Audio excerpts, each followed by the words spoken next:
اسلام آباد میں بلدیاتی انتخابات کا شیڈیول جاری ہوا ہے، اور کس نے جاری کیا ہے؟ الیکشن کمیشن نے۔ آپ جانتے ہیں نا الیکشن کمیشن کون ہے؟ راجہ سلطان سکندر، جو صبح اٹھ کے پہلا کلمہ اللہ نبی کا نہیں پڑھتا، جنرل عاصم منیر کے نام کا پڑھتا ہے، تیری خیر، تیری وجہ سے میں ادھر بیٹھا ہوں۔ تو اس نے بلدیاتی انتخابات 15 فروری 2026 کی ڈیٹ دی ہے۔ تو اس الیکشن میں جو جماعت بن کے ابھرے گی، یہ پہلا فیز ہوگا۔ یاد رکھیے جنرل عاصم منیر 2035 تک اس ملک پر حکومت کرنے کا سوچ رہا ہے۔ کل ہم نے آپ کو بتایا تھا کہ جنرل یحییٰ خان اور ذوالفقار علی بھٹو نے 35 سال تک ان لوگوں کی پلاننگ تھی کہ ہم نے حکومت کرنی ہے۔ اللہ کا کرنا دیکھیں، ذوالفقار علی بھٹو تھوڑے عرصے بعد پھانسی چڑھ گیا، اور جو یحییٰ خان ہے وہ اپنی موت آپ مر گیا، اور آج تک لوگ اس پر لعنتیں کرتے ہیں، اور آج تک لوگ دیکھتے ہیں کہ اس کی مشوقیں زیادہ تھیں یا اس کے جو جیب میں پین تھے وہ زیادہ تھے۔ میرے خیال میں مشوقیں زیادہ تھیں، پین 1-2 ہی تھا، ان کو کبھی لکھتا بھی نہیں تھا، ضرورت بھی نہیں تھی، ٹائم بھی نہیں تھا۔ اچھا، اب بلدیاتی الیکشن میں کیا انہوں نے پی ٹی آئی کو جتوانا ہے؟ نہ جی، نون لیگ کو ان کو ووٹ ہی نہیں پڑنے، پیپلز پارٹی کا بندہ ہی نہیں ہے، تو پھر کس کو؟ جنرل عاصم منیر کے۔ جنرل عاصم منیر کی جو سیاست ہے اب اس ملک میں پریویل کرے گی۔ کمال ہے پاکستانیوں۔ اور یہ بات جب جاتی عمرہ یا تخت لاہور تک پہنچی ہے تو ان کو پتہ چل گیا کہ ان کا دور ختم۔ پاکستانیوں، نون لیگ کی کل اوقات جو ہے وہ لاہور ہے، اور لاہور میں جب سے ان کی پاپولیرٹی کا گراف کم ہوا ہے، نہ ان کے دائیں ہاتھ میں کچھ ہے، نہ ان کے بائیں ہاتھ میں کچھ ہے۔ اب روتے پھرتے ہیں، ٹکرے مارتے ہیں، اور الزام کس کو دیتے ہیں؟ پی ٹی آئی کی مقبولیت کا۔ تو جنرل صاحب نے پی ٹی آئی کی مقبولیت تو ختم نہیں کی، ان کی پارٹی کو کنٹرول کیا نا، صرف ڈنڈے کے زور پر۔ ان لوگوں کا یہ ہے کہ جیسے ہی یہ ڈویژن ہوگی، یہ اللہ کے حکم سے یہ اپنے آبائی گھر لندن وغیرہ کو روانہ ہو جائیں گے، اور ان کو روکے گا کوئی نہیں۔ یہ جو عمران خان پہ سختیاں ہو رہی ہیں، یہ کس لیے ہو رہی ہیں؟ خدا قسم پاکستانیوں، یہ سختیاں کر کے جاتی عمرہ اور بلاول بھٹو ان دونوں کو ڈرایا جا رہا ہے۔ کچھ بھی نہیں ہے کہ اگر کسی نے بادشاہ سلامت، ایک مقولہ تھا نا، اکبر بادشاہ تھا جو کبھی غلطی نہیں کرتا، یا کنگ تھا انگلینڈ کا کہ بادشاہ کبھی غلطی نہیں کرتے۔ پاکستان میں اب جنرل عاصم منیر غلطی نہیں کرتا، جو کوئی بھی اس کے اگینسٹ چلے گا تو اس کی وہ سزا ہوگی اور وہ پولیٹکس ہوگی جو عمران خان کی ہے۔ رات کو 2:30 بجے یہ جو پانی پھینکا گیا ہے، کیا آپ سمجھتے ہیں یہ دکھانے کے لیے کسی اور کو تھا؟ بالکل جناب، یہ وہ سختیاں ہیں کہ آپ تو کہتے ہیں نا آپ کو چھوڑا جائے گا، آپ کی ملاقات بھی نہیں کروائی جائے گی۔ تو مریم نواز کے لیے اور نون لیگ کے لیے ہم بار بار یہ کہہ رہے ہیں کہ جنرل عاصم منیر ان کے لیے اتنی قربانیاں اور اتنی محنت نہیں کر رہا۔ یار آپ مذاق سمجھتے ہیں کہ آئی ایم ایف کرپشن کی 53 جو ارب ہے، 5300 ارب روپے کی کرپشن کی وہ دے دے؟ کیوں؟ اس کے باوجود ہی وہ ان کو ساتھ لے کے چلے گا؟ بالکل نہیں چلے گا۔ اس ملک پہ راج کرنا ہے جو وہ محسن نقوی کا ہے، اس کا آپ نے سٹائل دیکھا ہے؟ کبھی آپ نے فیصل واڈا کی باتیں سنی ہیں؟ یار نہ تو وہ نون لیگ کو کچھ سمجھتا ہے، نون لیگ والوں کو وہ بغیرت کہتا ہے، نالیک کہتا ہے، وہ سامنے بیٹھے ہوتے ہیں کچھ نہیں کر سکتے منسٹر۔ اس کو پتہ ہے کہ آنے والے جو وقت ہے اس میں وہ کرنے کیا جا رہے ہیں۔ اب بلاول کہتا ہے کہ بس 2 ترمیمیں ہیں، وہ آپ کے باپ سے بھی تیسری جو ترمیم ہے وہ کروانے جا رہا ہے۔ یہ صوبوں کی تقسیم کی جو آپ نے گڑھے کھودے تھے نا عمران خان کے لیے، اس میں آپ نے ڈگنا ہے۔ تو یہ بریکنگ نیوز ہے آپ لوگوں کے لیے۔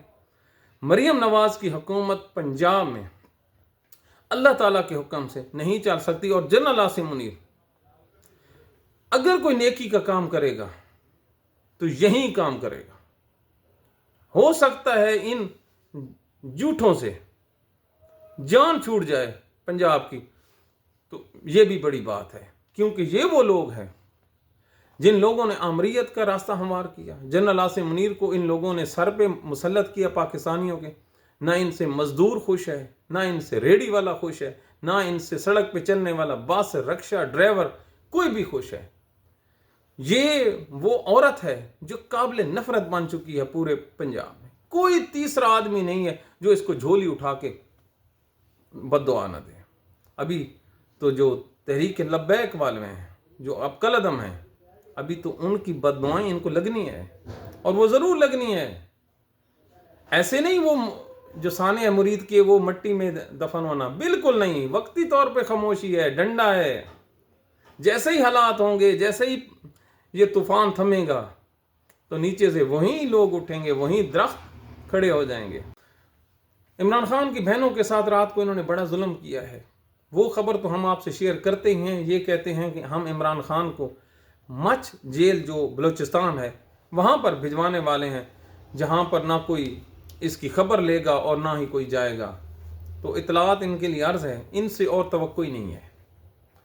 اگر قائد اعظم کو سن 1948 میں زیارت بھیجا جا سکتا ہے جہاں 2025 میں کوئی نہیں جاتا، تو حضور یہ تو عمران خان ہے، مچھ جیل تو کیا، یہ بارڈر پہ بھی چلا جائے گا۔ کیونکہ پاکستان کی تاریخ ہے کہ جس نے بھی پاکستان میں کوئی اچھے کام کیے ہیں اس کی زندگی اور اس کی آخری سانسیں روتے ہوئے گزری ہیں۔ آپ ڈاکٹر عبدالقدیر خان کا انٹرویو پڑھ لیں، ہماری بات بالکل نہ مانیں۔ اس نے کیا کہا تھا پاکستانیوں کہ سب سے بڑا مجھے جو دکھ ہے وہ کیا ہے، اس ملک کے لیے کچھ کرنا۔ یہ ملک کا سائنٹسٹ کہا گیا ہے، اور جو اس کے مقابلے کا سائنسدان تھا انڈیا کا عبدالکلام، اس کو انڈیا والوں نے صدر بنا دیا۔ قربان جاؤں، دونوں سائنسدان، دونوں نے ایٹم بم دیا۔ ادھر ہندو تھے، انہوں نے مسلمان کو صدر بنا دیا، ادھر مسلمان تھے، انہوں نے اس کو قید کر دیا، اور اس بیچارے کو اس کو زندگی کی جو ہے تھریٹ دے کر انہوں نے اس سے لائیو پریس کانفرنس کرا کے اسے کہا، اور وہ اپنی زندگی کی بھیک جو شجاعت حسین ہے اس سے مانگتا ہوئے دنیا سے چلا گیا ہے۔ آخری وقت تک وہ اپنے گھر میں قید تھا۔ تو یہ اس ملک پر احسان کرنے، تو عمران خان کا کیا ہے، اس کے اوپر کیس کیا ہے، توشہ خانہ، قربان جاؤں، توشہ خانہ 2 بس۔ اور ان لوگوں پہ جو مرے جا رہے ہیں اقتدار کے لیے اربوں خربوں روپے۔ تو رات کو جو اس کی بہنوں کے جو بدن تھے اس کے اوپر جب پانی گر رہا تھا ٹھنڈا رات کی تاریکی میں، تو قیامت صغریٰ تھی۔ ہم تو ان کو یہی کہہ سکتے ہیں کہ آپ لوگ اگر مدد لینا چاہتے ہو تو حضرت امام حسین سے، خدا کی قسم اس دنیا میں اگر کوئی عظیم ترین کریکٹر ہے مظلوموں کا تو وہ امام حسین ہے۔ جاؤ اس سے مدد مانگو، اللہ آپ کی مدد کرے گا۔ امام حسین کے فلسفے کو سامنے رکھ لو۔ جب آپ کو کوئی مار رہا ہو تو امام حسین کو سامنے رکھو کہ اس نے مجھے مارا ہے، تو وہ آپ کو بتائے گا، وہ آپ کو شیلٹر میں لے لے گا کہ گھبرانا نہیں ہے، سامنے والا کتنا ہی طاقتور ہو وہ شکست کھا جائے گا۔ اگر آپ کی عورتوں کے ساتھ کوئی زیادتی کر رہا ہو، ظلم کر رہا ہو، تو حضرت امام حسین آپ کو حضرت بی بی زینب کا راستہ دکھائے گا کہ ان سے پوچھو کہ کیسے ظلم برداشت کیا جاتا ہے۔ اگر کسی کے بچوں کے ساتھ ظلم ہو رہا ہو تو وہ حضرت معصوم علی اصغر یا ام سکینہ اس کی طرف اشارہ کرے گا کہ بیٹا بتاؤ ظلم کیسے برداشت کرتے ہیں۔ اور اگر کسی کو کال کوٹھڑی میں تکلیف کا سامنا ہو تو وہ حضرت زین العابدین کی طرف اشارہ کہے گا کہ حضرت زین العابدین تم بتاؤ کال کوٹھڑی میں زنجیروں میں بندھے ہوئے وقت کیسے گزرتا ہے۔ تو یہ وہ گھرانہ ہے جہاں پر ہر مظلوم کو ہر وقت سہارا بھی ملے گا، آکسیجن بھی ملے گی، طاقت بھی ملے گی اور فتح بھی ملے گی۔ یہاں سے اس نظریے سے اگر Imran Khan, P T I, Tehreek Insaf سارے اور پاکستان کے اسٹیبلشمنٹ ان سے مدد مانگ لیں تو پاکستان کے تمام جھگڑے ختم ہو جائیں گے۔ لیکن افسوس ادھر نہیں جانا، ادھر جانا ہے جدھر تباہی ہے۔ ہائے حضرت امام حسین، کیا بات ہے یار! 7 لاکھ فوج سے 7 لاکھ فوج سے وہ انسان اکیلا ٹکرا گیا۔ کیا بات ہے یار، نہ اس کو کسی چیز کا ڈر تھا. آج پتہ چلا کہ اگر امام حسین نہ ہوتا تو دنیا بھر کے مظلوموں کا کیا ہوتا. ہائے، جب بھی کوئی مظلوم روتا ہے تو جب وہ آنکھیں بند کرتا ہے تو اس کے سامنے حضرت امام حسین کی شکل آ جاتی ہے کہ واہ امام حسین، اس کو سہارا دے. تو مظلوموں کا جو سہارا ہے وہ حضرت امام علی مقام ہے. تو یہ پاکستان کے وہ حالات ہیں. رات کو بڑا دکھ ہوا ہے ان بیچاری عورتوں کو. بوڑھی عورتیں ہیں یار، گئی کس لیے تھیں؟ ملاقات کرنے کے لیے. تو آگے سے جو 30 مار خان ہیں انہوں نے کیا کہا؟ ہم ملاقات نہیں کرنے دیتے. تالیاں جی، تالیاں. یہ ہے ایٹمی پاکستان. اور میں قربان جاؤں پاکستان کے ججوں پہ. میں کہتا ہوں ان جیسا کوئی ہے ہی نہیں کہ ان کو شرم ہی نہیں آتی یار. ان کے عدالتی احکامات کوئی نہیں مان رہا. یقین مانیں، اپنے اس کے اسلام آباد کے ایک جج کے بیٹے نے 2 عورتوں کو کچل دیا تو یہ دوڑ پڑا اپنے بچوں کے لیے. تو یہ جو رات کو کسی بچوں پہ پانی پھینکا جا رہا تھا بے گناہ 2:30 بجے رات کو، وہ کدھر جاتے؟ اس کی انہیں کوئی پرواہ نہیں ہے کہ فنڈامنٹل رائٹس بھی ہوتے ہیں. لیکن نہیں، ہائے میرا بچہ. تو انشاءاللہ العظیم اگر کسی کے بچے محفوظ نہیں ہیں تو آپ کے بچوں کا مستقبل بھی محفوظ نہیں ہے. رونا آپ نہیں ہے تو انشاءاللہ تگڑا ہو کے رونا ہے. کیونکہ مرات اور پیسوں سے اگر عزت اور دنیا ملتی تو دنیا میں آج تک سارے اوپر چلے گئے ہوتے.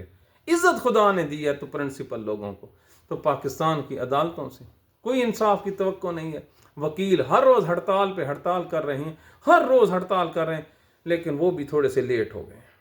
تھوڑا سا لیٹ ہو گئے ہیں. چلو ابھی ٹرین تو نہیں چلی، اب بھی ان کے پاس موقع ہے کہ وہ کر لیں. تو عمران خان کے ساتھ ظلم ہوا ہے، یہ جس جیل میں مرضی ہے لے جائیں. ان کا کیا ہے؟ جیلیں انسان کے لیے ہوتی ہیں، نظریہ زندہ رہنا چاہیے. تو یہ پاکستان کے حالات ہیں. اللہ تعالیٰ پاکستان کو سلامت رکھے، آپ لوگوں کو سلامت رکھے، اپنی دعاؤں میں یاد رکھیے. Thank you very much.